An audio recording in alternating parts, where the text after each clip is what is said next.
Hey everyone, welcome back to Canada's Sports Guide. My name is Chris, and today we're going to be looking back through Canada's final game at the 2022 World Cup group stage against Morocco. Apologies for the noises outside. They do have the snowblowers going as we are right in the middle of a Canadian winter. But yeah, let's get into the game. A different lineup for Canada today. Tiba Hutchinson starts on the bench as a substitute along with Jonathan David. Steven Eustaquio, as we saw in the Croatian game, went down with injury, so he would not be starting. And right away, Canada looks on the back foot. Morocco is just swarming all over them. And 4 minutes in, we have a Milan Borjan giveaway, a long chip shot that ends up in the back of the net, and Morocco makes it 1-0. I'll be honest, it was really disappointing to see. In Borjan's defense, it was a very poor pass from Vitória, who was being pressured, but Borjan needs to get that ball downfield. It was a very poor touch, ends up right on the foot of the Moroccan forward, and it's a 20-foot chip shot into a wide open net. There's no excuses for that happening so fast. Vitória either needs to have a crisper pass and play Borjan into the box where he's got a bit of time and space, or Borjan needs to get that ball downfield, play it out, anything but what he did. So cannot make that mistake, but nonetheless, Morocco up 1-0. The 6th minute, Hoylett gets a yellow card, and like I said, it is just indicative of the way Canada was starting this game. I don't know if they didn't have their Wheaties that morning, but they were playing on the back foot. Hoylett, it was a very poor tackle, poor judgment, and earns a yellow for that. However, in the 14th minute, Canada's able to weather the storm a little bit. Larin leads a great counter, and it's a beautifully weighted cross. Buchanan slides in, but cannot direct the ball on net, and it goes behind for a goal kick. A few minutes later, in the 22nd minute, and Nesri scores to make it 2-0, and it was just the way that this game was being played is, Canada would have these moments where they seemed like they could weather the storm a little bit and try to put something together, and then Morocco just, shuts it down, puts on the counterattack. And, honestly, similar to the first goal, Borjan needs to make this stop. And Nesri beats Miller and Vitória in a foot race, and, it's a quick strike past Borjan, beating him near post, so he's got to make that stop. But I think Canada just needs to start the game a little crisper. They're playing a very high back line, and if you're going to do so, you need to win that foot race against Morocco's strikers. There's no excuse for that. And so already 22 minutes into the game, Canada finds themselves in a 2-0 hole and looking to climb out of it. But 4 minutes later, Osorio is booked for a yellow for a really reckless challenge. And it just seems in that first half, Canada cannot get anything going. 6 minutes later, Alistair Johnston is hauled down by the shoulders right near the Moroccan box, and the ref just turns a blind eye to it. So, really frustrating in that regard too. Canada's really trying to get back into the game, but the ref is doing us no favors in that regard either. However, 3 minutes later, in the 39th minute, Samuel Anakube beats his man inside, tries to cross it into the box. It's deflected in for a Moroccan own goal, and Canada cuts the lead in half 2-1. Fun fact, it was goal number 100 in the World Cup, and the first own goal in this year's World Cup as well. Alphonso Davies may have scored Canada's first ever goal against Croatia, but here's the trivia for you. Naif Agard, apologies if I'm mispronouncing that, is Canada's second ever World Cup goal scorer. So it's a little cheeky there. But yes, Moroccan own goal. Canada now suddenly in the game 2-1. However, we can't really get much else going in the first half. Davies is caught in possession in the 44th minute, trying to do too much. And, honestly, Canada was just getting outplayed in the midfield. And like I said, with such a high back line with the defense, really Morocco was able to get balls over top, win those foot races, and Canada was just all over the place in that first half.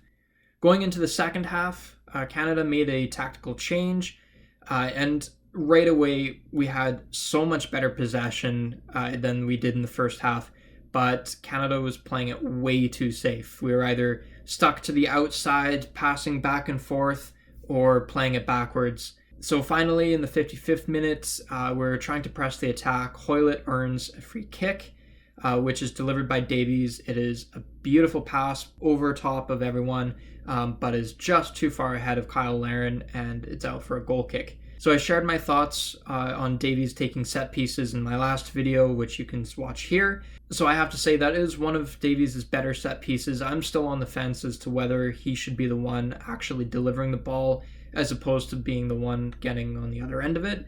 As we'll see a little later, Hoylett being the one to take a lot of the corners. So if you can get other people in there for delivery, I think Davies might be better suited. As we saw with his goal against Croatia, beautiful header. I think he's the one that needs to get, on the other side of the ball and try to direct it on net. 57th minute, and the ref plays advantage. This time, Hoylett tries to play in Davies with a cross. Davies just can't get a touch on it. It was really awkward. Didn't get a good connection, and that one is behind for a goal kick as well. 1 minute later, in the 58th minute, and Kamal Miller does a great one-on-one defensive play to not allow Morocco a shot on net. Hoylett is fouled further upfield, and he stays down. No free kick is awarded, and so once again, it's really disappointing to see those missed calls. The 60th minute, and Canada makes some adjustments in personnel. Kay, Adekube, and Larin come down. Hutchinson, Kone, and David come on. And right away, that makes all the difference. Canada is 4 minutes of sustained pressure and possession, but just cannot break into the box. Again, Morocco is doing a great job keeping Canada to the outside, not letting them play through the middle. And so in the 64th minute, Canada makes another tactical substitution. Jonathan Osorio coming down, Lorea coming on. Morocco makes changes during that time as well. And, it's more of the same. Canada, with some great pressure, earns a free kick, which then leads to a corner. And, oh my God, this came so close. Atiba Hutchinson getting his head on the corner delivery, hits the crossbar, drops down, and just stays on the goal line before bouncing out. Johnston then tries to get a head on it, puts it out of play. But yeah, we came, was it like 3 or 4 inches away from tying up this game. And oh man, you got to feel for Atiba Hutchinson. I'll talk a little bit about him later on in this video. The 73rd minute, Canada earns another corner. Hoylett takes it, but Morocco gets a clear. A minute later, more of the same. Hoylett delivers another corner in. Morocco gets a clear. And it's so unfortunate because you can see Canada trying so hard to get back into this game, to tie it up. Morocco, to be fair, is playing great defense, not allowing Canada any chances. A little while later, Canada makes their final substitution of the game, Hoylett coming off, and David Wotherspoon, making his World Cup debut, comes on. And Canada just keeps pushing. I mean, these final 20 minutes in Canada is just trying to direct everything on net. They earn another corner.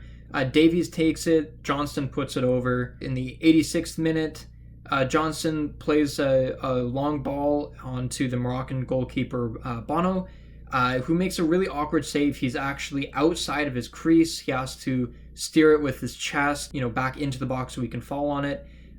Davies was right there, and we came so close to sort of taking retribution for Borjan's mistake earlier in the game. But unfortunately, Bono, is able to cover it up. In the 90th minute, Canada is pressing. There's, a couple minutes of stoppage time to be played.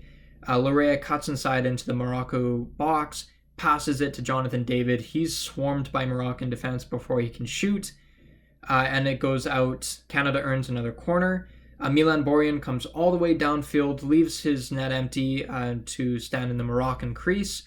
Davies takes it. It's a bit of a poor delivery, but it's out of play. Canada earns the throw, but Borjan is sort of caught in possession upfield.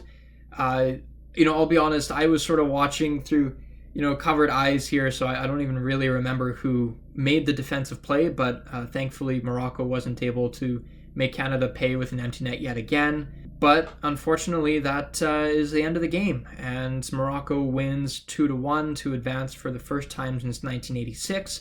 It's kind of funny how big a deal that 1986 World Cup was. Of course, the last time Canada was even in the World Cup. So it's just kind of funny how that keeps popping up. So, my final thoughts on Canada's final appearance in the 2022 World Cup. And, honestly, I think over the 3 games that we've seen and the games that we've reviewed here, Canada just needed to finish its chances. We did a great job of creating opportunities, but when it came to sort of that final touch, it was wide, it was off the mark, it was over the net, it was a poor touch. Sometimes we overplayed it, and instead of taking the shot, we try to make one too many passes. So I think really Canada just needed a lot more poise in front of goal, and we could have had a different outcome here. Really, we're going to look back at this and we're going to have a missed opportunity against Belgium. That game, honestly, I think Canada deserved to win. We really probably should have. It might have, changed our fate in the table if we earned points. At least we'd be able to, take those points home. So unfortunately, Canada finishing with a record of 0-3, matching their 1986 team in that regard.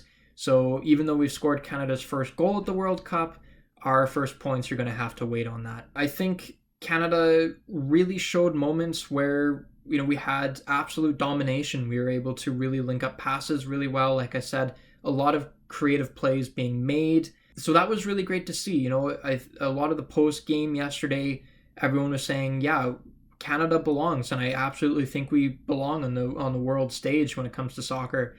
So there will be a video next week coming. My thoughts about what Canada can expect in the upcoming 2026 World Cup. Canada will be back. We earned that automatic qualifying spot. We are a host nation along with the US and Mexico, so that will be really exciting. Atiba Hutchinson, unfortunately, will not be part of that 2026 World Cup squad. He is 39. This was his one and only World Cup appearance playing for Canada, but he deserved so much more. He really deserved that goal. I'm absolutely gutted for him. I think that would have made, a wonderful story. Even if we had drawn the game, obviously Canada was done after the Croatia game, but he could have at least had a World Cup goal and taken points home for Canada. Atiba earned his 100th appearance for Canada in the game against Croatia, setting a new record for Canadian men. He's been with the team for the last 20 years, a deserving captain, and despite his age and sometimes his age showing it on the field against Belgium and Croatia, absolutely he played fantastic against Morocco. And yeah, he honestly should have had that goal.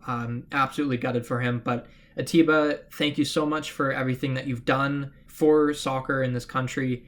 You're an absolute legend, and wish you all the best moving forward. Hopefully we'll see you in a coaching position in 2026. So like I said, everyone, thank you so much for watching. There will be a video coming out next week about Canada and our 2026 World Cup journey. Perhaps an early look of who I think might be on that team. So yeah, look out for that. If you enjoyed this video, please leave a like and a comment. I'm always willing to have conversation, your thoughts on how Canada did at the World Cup. Thank you so much, and have a great day wherever you are in the world.